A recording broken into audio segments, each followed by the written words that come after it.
É uma questão mais geral. Depois vamos fatiar um pouquinho o ano de 25. Em linhas gerais, o que significou para o PSOL o ano político de 2025?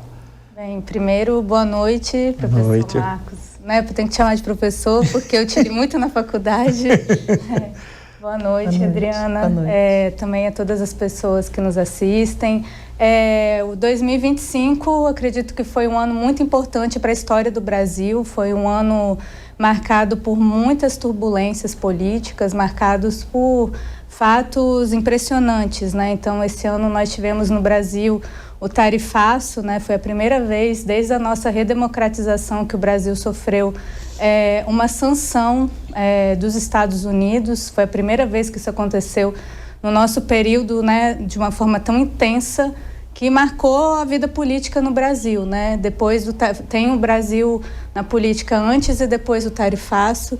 E outro fato muito marcante nesse ano foi a condenação do núcleo golpista dos atos do 8 de janeiro, né? Em especial pela condenação do Jair Bolsonaro, o ex-presidente Jair Bolsonaro, que significou pela primeira vez na nossa história recente também, na nossa república, em que generais de alta patente e que um ex-presidente envolvido numa tentativa de golpe de Estado foi condenado por esse ato, né?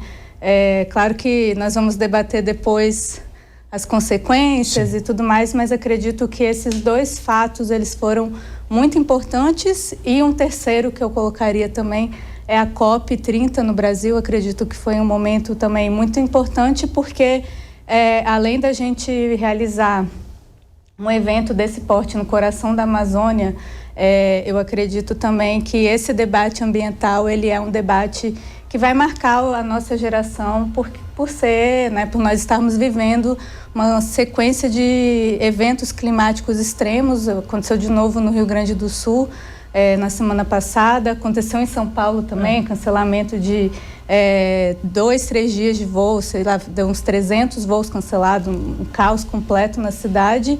E acredito que esses eventos, esses 3 grandes fatos foram os que marcaram a vida política. Assim, se fosse pegar algo mais geral, seria esse. E vou dar um destaque também às mobilizações do dia 21 de setembro, que foi contra a PEC da blindagem também, que foi muito importante, porque não só porque o povo deu a resposta nas ruas diante de um projeto muito nefasto, mas também porque a partir dessa mobilização nós conseguimos aprovar por unanimidade na Câmara Federal, uma Câmara tão fragmentada, a isenção do imposto de renda para quem ganha até R$5.000. Então, acredito que esses fatos foram bem importantes. Mas a Adriana, que está na Câmara, né, pode ter outras percepções.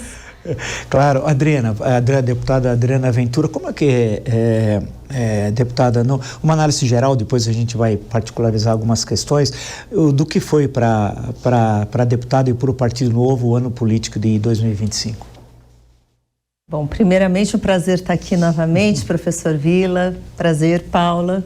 Muito bom esse debate, principalmente porque a gente tem visões diferentes sobre, às vezes, as mesmas coisas, então eu acho que é uma riqueza a gente poder discutir isso, claro, de uma forma aberta.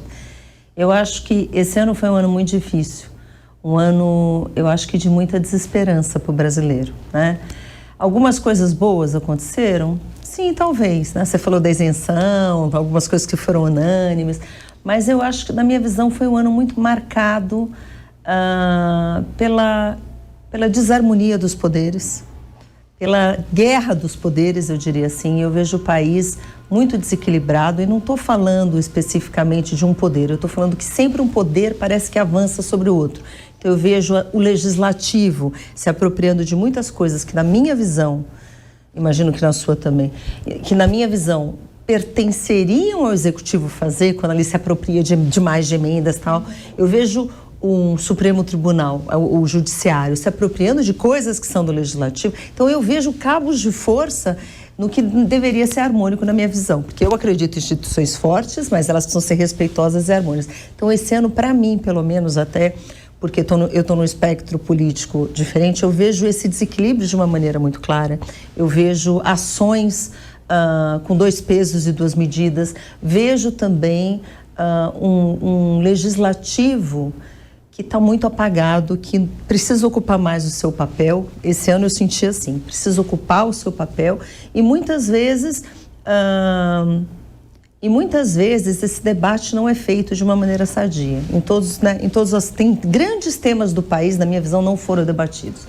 A gente viu muito fla-flu, como a gente estava conversando antes, é muito fla-flu para capar, mas quais são as pautas importantes do Brasil? Vamos discuti-las de uma maneira séria? Eu não vi nada disso. Não vi isso no orçamento, nosso orçamento é completamente avacalhado, não vi pautas relevantes da impunidade, que no nosso país os bandidos estão soltos e os homens de bem estão quietos dentro de casa porque tem medo de sair na rua. Então eu vejo esse ano como um ano muito triste para o equilíbrio dos poderes. E outra coisa que eu achei marcante demais esse ano também foi a roubalheira do INSS, as fraudes do INSS, os bilhões e bilhões, tanto de desconto associativo como também de consignados. A gente está falando de 80 bi, 100 bi e parte de uma blindagem de muitos parlamentares envolvidos, muitos partidos envolvidos. Eu estou na CPMI do INSS e eu vejo um show de horror. E aí a gente vê, no final desse ano, que a suspeita de filho de presidente, mesada, delações e coisas que...